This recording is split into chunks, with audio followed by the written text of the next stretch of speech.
ship!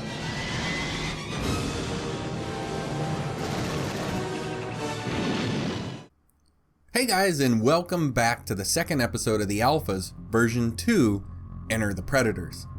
In the last episode, we left off with the Predators showing up at the end of the Engineer Civil War, so let's pick back up at the story to see what their intentions are.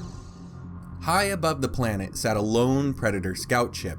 Inside this cloaked vessel was a small group of Yachtja hunters and scientists.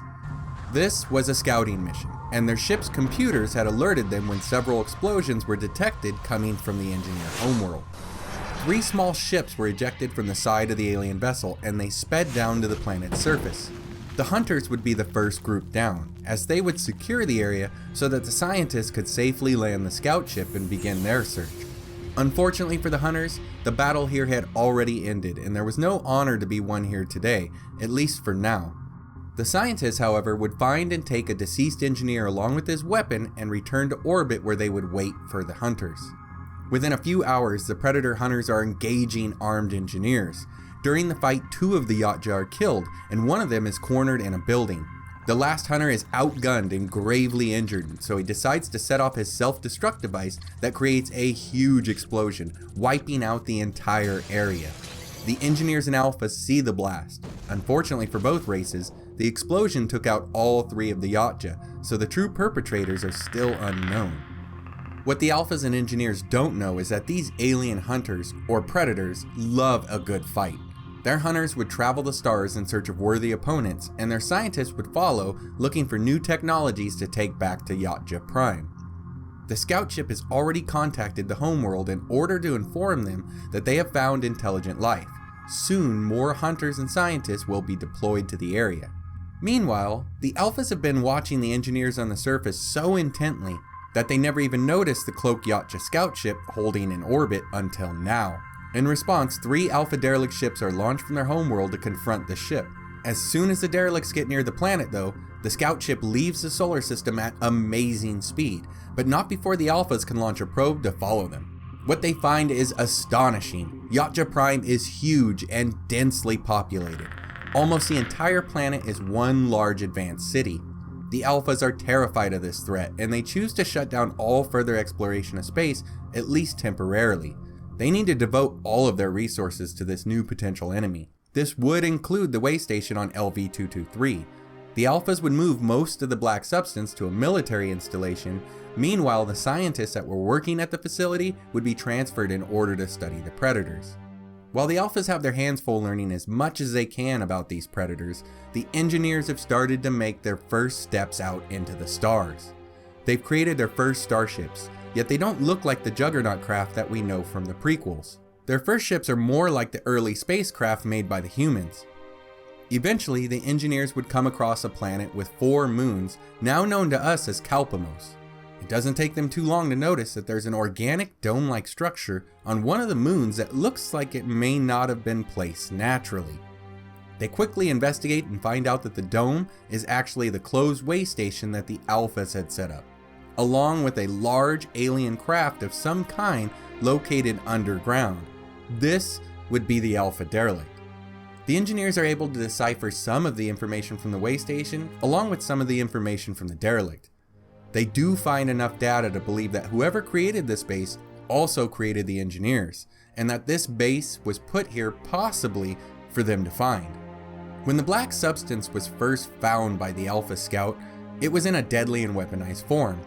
After taking it back to the base though, the Alphas were able to create several different versions after experimenting with it. One of the strains was even tested on the moon nearest to LV-223, a moon we now know of as LV-426, which goes in line with Aliens canon because LV-426 has since been confirmed as a test site for the black goo. They then noticed that several versions of the substance can do amazing things at a biological level. It seems that the goo contains some form of advanced nanotechnology, and that the Alphas were able to tweak this into different outcomes. Finding these varying liquids would only bolster the Engineers' belief that they were meant to create life amongst the stars. A team of the Engineers' top scientists would attempt to reverse engineer the alien derelict craft, but the Alphas were masters of bioengineering, and the science of how to grow an Alpha derelict is just too advanced for the Engineers. Because of this, they end up machining a craft with an identical design, doing their best to mimic the ship organically wherever they could. This explains how the derelict craft in Alien looks so organic, and why the Juggernaut craft in the prequels looks more like something that was built rather than grown. In actuality, this continuity issue happened because H.R. Giger created the original derelict and space jockey using real bones and other organic materials. In the prequels, the art designers were specifically told to take a step back on making everything look so Giger-esque. I believe this was a huge mistake. This is also why we have such a different look to the space jockey in Alien and the engineer in Prometheus. An Alpha would actually grow a suit that would connect him to the derelict craft. This would allow a single Alpha pilot to both fly and easily control all of the functions of the ship. The engineers could not mimic this grown suit, so they constructed one of a similar look to give the pilot more control over the ship when fastened into the chair. The engineer would need more crew members in order to fly the ships, which is why we see the cryopods in the engineer Juggernaut's pilot room. These extra crew members would be awake during launching and landing of the ship. Although many forms of the substance would yield only negative results, one specific type would destroy matter much like the others, yet this one would then change and restructure that same matter into new life forms. The engineers came to the conclusion that if they used their own DNA with this catalyst, that they would be able to create a race of beings similar to themselves, making them one step closer to their creators. A step that they would take on a small rocky planet that we now know of as Earth.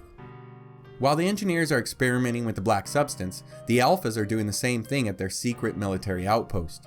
They end up mixing a version of the substance with their own DNA, and after many tests, they end up creating the first protomorph. It's an alien similar to a xenomorph, yet closer in look to the Deacon. It stands at nearly 12 feet tall and was bipedal in all of their tests. It has an armored husk and razor-like teeth and claws. The acid blood defense wasn't there yet, but this thing was formidable nonetheless. The Alphas were able to quickly grow these new aliens, and they reached adulthood with full fighting capabilities in a day or less. They were then loaded into Alpha derelicts that would then offload them into Predator-controlled areas. Hundreds of these ships would be sent out loaded with Alpha-type protomorphs in the first attacks on the Yachtja. The Predators would shoot down more than half of these ships, but even when damaged, the ships still crash with alive aliens inside that would now be pouring out of the ship and attacking anything that moves. The alien horde is unleashed on both of the Yachtja outposts in the area. The Predators put up a valiant fight, but the aliens had the element of surprise. It was like a black wave of death, annihilating everything in its path. In a matter of days, both of the Predators' outposts are overrun, and the Alphas are now setting their sights on Yachtja Prime. Instead of using the aliens this time, the Alphas bomb the planet using weaponized forms of the black goo. This way they can take the planet afterwards without having to first kill off all the protomorphs. Once the bombing runs start, the Yachtja know not only are they losing this war, but they're about to lose their home planet. With all of the alien artifacts and weapons that the Yachtja have accumulated over the eons, they are frantically looking for a weapon that could be used on the Alphas to end this war. Their clerics would eventually bring them an alien artifact that they believe was used to break down asteroids for mining. They come up with a plan to use their most powerful energy source with the device, hoping it would destabilize a planet, causing massive geological changes that should make a planet uninhabitable. The Yachtja have no choice and they decide to use the device. They mount the weapon to a cloaked ship, hoping to get at least 2 uses out of the weapon. They need to strike the homeworld of both the Alphas and the Engineers to quickly end this war. The first blast is used on the Engineer homeworld, devastating the planet. The Predators were counting on the Alphas to have spacecraft in the area near the Engineer planet, and they were right. As soon as the blast was unleashed on the planet below, the Predators pick up 2 Alpha science vessels as they enter hyperspace returning home. The Yachtja would follow, and once they arrive, the weapon is used once again on the Alpha's home planet. And that's where we end off with episode 2, guys. Check back for episode 3, where we see the aftermath of the great Alpha and Predator war. If you have any questions, let me know down below, and I'll do my best to answer those. Otherwise, guys, thanks again for watching. Take care, and I hope to see you next time.